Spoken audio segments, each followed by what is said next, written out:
नमस्कार मित्रांनो, सुप्रभात. कसे आहात सगळे? पुन्हा एकदा स्वागत आहे आपल्या चॅनलमध्ये. या सिरीजचा हा लास्टचा ब्लॉग असणार आहे. ही सिरीज एवढी मोठी नव्हती बट मजा आली भाई. एक एक्सपिरियन्स नेक्स्ट लेवल होता ओमानचा. आणि आज तर आपण चाललोय आपण इंडियाला वापस. तर आता आपण आहे ओमानच्या एअरपोर्टमध्ये आणि आज आपली फ्लाईट आहे परत. ॲक्च्युली इथून आता अबुधाबीला आहे 1 तासाची, मग तिथून 2 तासाचा लेवर, मग तिथून आपली एअरबस आहे परत या टायमाला. आणि या टायमाची एअरबस तर अजून स्वस्तामध्ये पडली. गॅस करा किती, 4200. म्हणजे 4200ला मी इथून अबुधाबी चाललोय आणि अबुधाबीवरून इंडिया. बट विचार करा एवढा स्वस्तामध्ये मला तिकीट भेटले. तुम्हाला खोटं वाटत असेल, आय नो, बट तुम्हाला इथे येईलच. तर येस, आता एक काम करतो. आता आपलं ड्रोन जप्त झालेला तुम्हाला मागच्या ब्लॉगमध्ये कळलंच असेल. आपला ओमानला ड्रोन जप्त झालेला. तर मी ॲक्च्युली इथे बसले. मला बोलले 8:20ला ये, म्हणजे 3 तास आधी यायला सांगितलं. पण मी थोडा लवकरच आलो, कारण की इथे आल्यावर मला तासभर तर कस्टम ऑफिस शोधण्यामध्ये गेलं. कारण की जेव्हा मला पकडलेलं तेव्हा आपलं अरायव्हल्स होतं. मग इथे डिपार्चर्समधून अरायव्हल्समध्ये यामध्ये कस्टम ऑफिसवाला एवढ्या सकाळी येत नाही वगैरे वगैरे. आणि कसं असतं माहिती, तुम्हाला एक रूल सांगतो. जो कस्टम ऑफिसवाला तुमचं जो पेपर बनवतो तोच तुमचं कस्टम ऑफिसवालाच तुम्हाला ड्रोन तो देऊ शकतो, म्हणजे तुमचं काय सामान घेतलं असेल. बट मला हीच भीती आहे की समजा जर तो सुट्टीवर असेल तर काय. तर हा एक कस्टम तुम्हाला एक लेटर देतो. हा तुम्हाला लेटर हरवायचा नाही, मेक शुअर करायचा. आणि कस्टमचा याचा अर्थ माझा ड्रोन घेण्याचा तुम्हाला कळलंच असेल की काय होतं. ठीक आहे यार, चिल. मी खूप मिस केला या ट्रिपमध्ये माझा ड्रोन. जर ड्रोन असता तर 4 चांद अजून लागले असते. बट काय करणार, कस्टम ऑफिसला आलोय, थांबलोय. 1-2 तास व्हायला आले मला. फिरतोय भाई, फिरतोय इकडे तिकडे. पहिल्या दिवशी आलेलो तेव्हा इकडेच होता, वेगळा होता. आता काय माहिती, वेगळा आपली प्रोसेस करतोय. थांबलोय.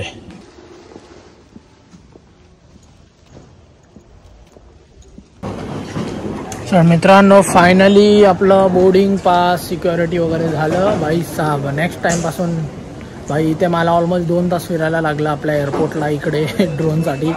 मला काय बोलू. आणि असा विषय होता की ठीक आहे, सगळं स्मूथली तर झालं. जो ड्रोन दिलेला तो भेटला. तो आता मला फ्रीमध्ये चेक इन पण करायला भेटला, बोर्डिंग पास पण भेटलाय. अबुधाबीला जायची मला फ्लाईट तिकीटची जी आहे ती विंडो सीट भेटली आहे. आणि जी अबुधाबी टू मुंबईची आहे ती फ्लाईट तिकीट मला ती सेंट्रा सीट भेटली. आता काय बनणार एअरबसची. इथे पैसे बघा किती ठेवले. $US I think so. खरे की खोटे माहिती नाही. मला वाटलं हात टाकून जे काय काय असतं ना, हात टाकून काढले असते भाई. पुढच्या ट्रिपची प्लॅनिंग केली असती. तर आता हाय टाईम आपल्याकडे. आता बघू कसं काय असेल ते मी तुम्हाला अपडेट देतो. थोडं तुम्हाला मस्कटचं एअरपोर्ट दाखवतो आणि भेटतो.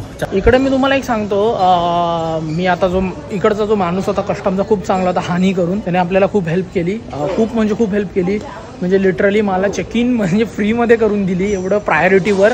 मोठी लाईन होती. मला सेपरेट घेऊन गेला डायरेक्ट. त्याने त्याचा ID कार्ड दाखवला आणि मला डायरेक्ट त्याने चेक इन करून दिलं. भाई मी त्याला खूप म्हणजे सपोर्टिव्ह आहेत भाई. ओमान तुम्ही कुठेही जावा, लोक तुम्हाला जाम सपोर्ट करणार. तुम्ही काही टेन्शनची वार्ता नाही. खूप मला त्याने पण हे पण सांगितलं की तू, म्हणजे तो स्वतःहून बोलला मला, तू येताना हँड बॅगेज मध्ये ड्रोन आणलास की चेक इन मध्ये. तर मी त्याला बोललो की हँड बॅगेज मध्ये होता. मग तो मला बोलायला लागला, अगर जर तू चेक इन मध्ये आणला असता तर तुला एवढा इश्यू झाला नसता. तो स्वतः बोलतोय. म्हणजे मी तुम्हाला इंग्लिश, म्हणजे त्यांना इंग्लिश एवढं चांगलं येत नाही. If you cot you face the problem, if you not you can enjoy, असं बोलत होता. म्हणजे त्याचा अर्थ तेच होतं की तुम्ही पकडला गेलात, तुमच्या लकवर आहे भाई. गेलात तर प्रॉब्लेम, नाही पकडला गेला तर नाही प्रॉब्लेम. हा त्याचा बेसिक हे होतं. मग मी बोललो भाई हे पण बरोबर आहे, कारण की मी मोस्ट ऑफ कंट्री ट्रॅव्हल केलंय. म्हणजे आपण ऑलमोस्ट त्याच्यामध्ये मी हँड बॅगेज मध्ये कधी चेन्नईला येताना मी तुम्हाला माहिती असेल मी तो माझा ड्रोन हँड बॅगेज मध्ये ठेवलेला. बट आता काय माहिती हँड बॅगेजमध्ये मला इश्यू का क्रिएट झाला. एनिवेज एक्सपिरियन्स होता, कारण की मी तुम्हालाही माहिती आहे बजेट ट्रॅव्हलिंग करत होता, त्याच्यामध्ये मी चेक इन बॅगेज घेत नाही. आता बघा चेक इन बॅगेज आपली फुकटमध्ये गेली हानीमुळे आणि ड्रोनमुळे. आता आपले या चेक इन बॅगेज डायरेक्ट आपल्याला मुंबईला भेटेल. पैसे उरलेले म्हणून हे असं चटरापटर घेतलं लोकल आयटम. पैसे आपल्याकडे उरले तर अशा पण खर्च करतोय. करन्सी एक्सचेंज केली असती मी, पण मग परत तेच एअरपोर्टला चांगला रेट नाही भेटणार. मग कुठे जाणार चेंज करायला, त्यापेक्षा ते पडून राहण्यापेक्षा मी बोललं हे चटरमटर घेऊ. तरी माझ्याकडे अजून 5 रिअल मी खर्च केले. इथे 3 रिअल खर्च झाले. बाकी सगळं महाग आहे, मॅग्नेट्स अँड ऑल वगैरे जे मला मी बाय केलेलं आधीच मॅग्नेट असेल. आता अजून 8 रिअल वाचलेत, म्हणजे ऑलमोस्ट 1600 रुपये. बघू दुबईला तर रिअल घेणं ना विचार चालू. तिथं जाऊन कॉफी पितो. पैसे उरला असं करायला लागतं. पण मी पण बोलतो कॉफी का पिऊ. ते एथियाडच्या ह्याच्यामध्ये जाणार आपल्याला फुकट आहे सगळं.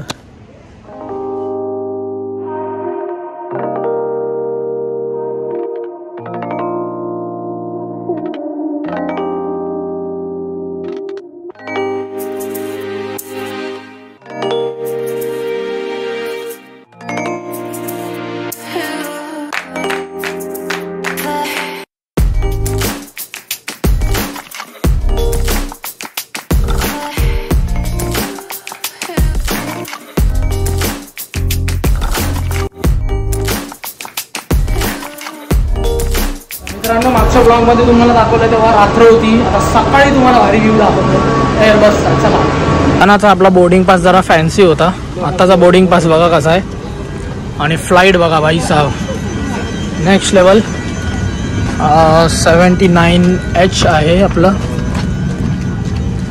इथे मस्त तुम्हाला पाहू शकतात, आताच दाखवून देतो. पिलो विलो देतात, तुम्ही मागच्या ह्याच्यात बघितलं असेल. 79H आहे ही आपली सीट आहे, ह्याला खाली टाकून देतो.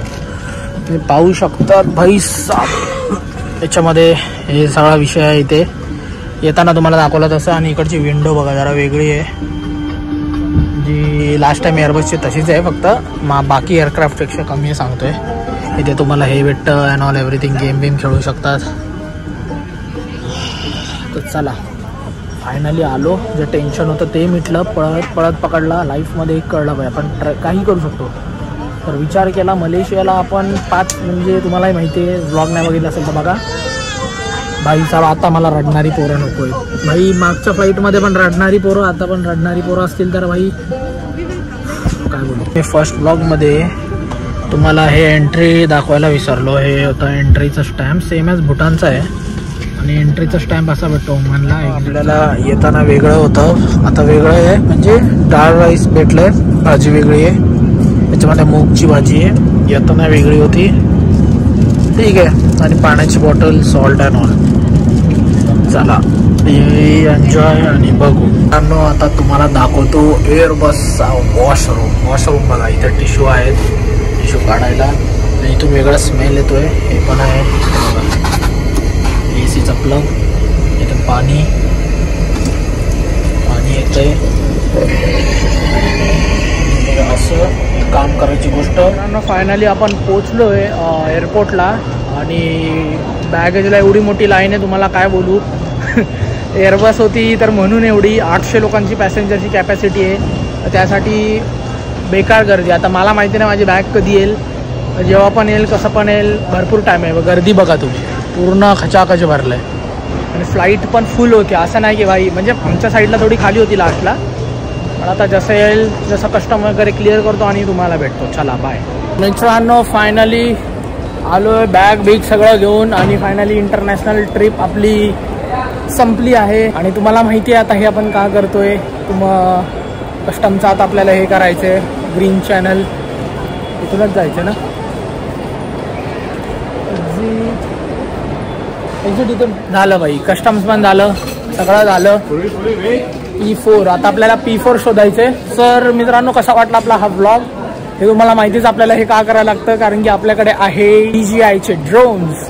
ते आपल्याला करायला लागतं. आपण मलेशियामधून आणलं, आपण व्हिएतनाममधून आणलं, आपण थायलंडमधून आणलं, आपण दुबईमधून आणलं. आईच्या गावात ड्रोन माणूस. महाराजांचे दर्शन, छत्रपती शिवाजी महाराज की जय.